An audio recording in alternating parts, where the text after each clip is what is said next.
অৰুণোদয় আঁচনি যাৰ সহায়ত মহিলাসকলে পাব 1200 টকাকৈ প্ৰতি মাহে বা এইটো যদি বঢ়াই দিয়ে তেনে ক্ষেত্ৰত 3000 টকাকৈ পাব প্ৰতি মাহে। নিযুত মাইনা আঁচনি যাৰ সহায়ত ছাত্ৰীসকলে পাব ক্ৰমে 10,000, 12,500 আৰু 25,000 টকা। মেট্ৰিক দিয়া ছাত্ৰীসকলে, হায়াৰ ছেকেণ্ডেৰী দিয়া ছাত্ৰীসকলে আৰু ডিগ্ৰী পঢ়া ছাত্ৰীসকলে। আৰু লগতে প্ৰধানমন্ত্ৰী জীৱন জ্যোতি বীমা যোজনা বা প্ৰধানমন্ত্ৰী সুৰক্ষা বীমা যোজনা, আয়ুষ্মান কাৰ্ডৰ দ্বাৰা বিনামূলীয়া চিকিৎসাৰ আঁচনি। এই তিনিখন ফৰ্ম হয়তো আপোনালোকৰ অঞ্চলত বিলোৱা হৈ আছে।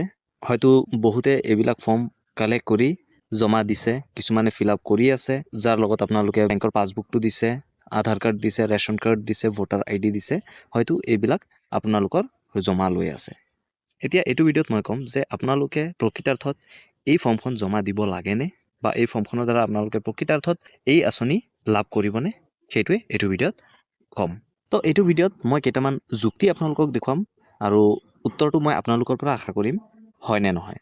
তো প্ৰথমতে আপুনি চাব পাৰিছে ইয়াত ফৰ্মখনৰ ওপৰতে পাৰ্টিৰ চিম্বল আছে, মানে ভাৰতীয় জনতা পাৰ্টিৰ চিম্বলটো আছে। ভাৰতীয় জনতা পাৰ্টি অসম প্ৰদেশ, অৰ্থ সামাজিক জৰীপ 2 আৰু প্ৰপত্ৰ 2। যদি এইটো এটা চৰকাৰী আঁচনি হ'লহেঁতেন তেনে ক্ষেত্ৰত এই ফৰ্মখনত কোনো পধ্যেই পাৰ্টিৰ চিম্বল নাথাকিলেহেঁতেন, ইয়াত অসম চৰকাৰৰ চিম্বলটো থাকিলেহেঁতেন, যিহেতু এইটো এটা চৰকাৰী আঁচনি। তাৰপিছত 2 নম্বৰ কথা হ'ল এই ফৰ্মখনত ইয়াত চাব পাৰে আপুনি আৰ্থ সামাজিক জৰীপ 2, যিহেতু এইটো এটা আৰ্থ সামাজিক জৰীপ, জৰীপ মিনছ ছাৰ্ভে। তো এইটো এটা ছাৰ্ভে ফৰ্ম হয়। হয়তো এইটো এটা এনেকুৱা টেকনিক লগাইছে যাৰ সহায়ত সিহঁতে এটা হিচাপ ল'ব পাৰে যে সিহঁতে কিমান ভোটৰ জয়ী হ'ব বা সিহঁতৰ ফেভৰত কিমান মানুহ আছে। আৰু 3 নম্বৰতে মই আৰু এটা বস্তু আপোনালোকক দেখুৱাম যে এই ফৰ্মখনত আপুনি তলত চাব পাৰে বুথ কেন্দ্ৰৰ নাম আৰু নম্বৰ। মই এইটো বস্তুৱে আপোনালোকৰ পৰা জানিব বিচাৰিম যে বুথ কেন্দ্ৰৰ নম্বৰ ইয়াত কিয় লাগে আৰু নামটো কিয় লাগে। ইয়াত বাকীকেইটা ডিটেইলছ ঠিকে আছে, কিন্তু বুথ কেন্দ্ৰৰ নাম আৰু নম্বৰটো কিয় বিচাৰিছে। যদি চৰকাৰী আঁচনি হ'লহেঁতেন তেনে ক্ষেত্ৰত বুথ কেন্দ্ৰৰ কথাই এইটো ফৰ্মত থাকিব নালাগে, যিহেতু এইটো ভোটৰ লগত জড়িত। সেইকাৰণে এই বুথ কেন্দ্ৰৰ নাম আৰু নম্বৰটো ইয়াত থকাটো মই যুক্তিপূৰ্ণ বুলি নাভাবোঁ। তাৰপিছত ইয়াত আপুনি চাব পাৰিছে এটা লিংক দিয়া হৈ আছে, ফেচবুক, ইনষ্টাগ্ৰামত লিংক দিয়া হৈছে BJP ফৰ আছাম। যদি এইটো চৰকাৰী আঁচনি হ'লহেঁতেন তেনে ক্ষেত্ৰত ইয়াত কোনো পাৰ্টিৰ ছ'চিয়েল লিংকছবিলাক দিয়া নাথাকিলেহেঁতেন। এই ফৰ্মকেইখনত আপুনি চাব পাৰিছে ইয়াত কোনো বেংক একাউণ্টৰ ডিটেইলছ বিচৰা নাই।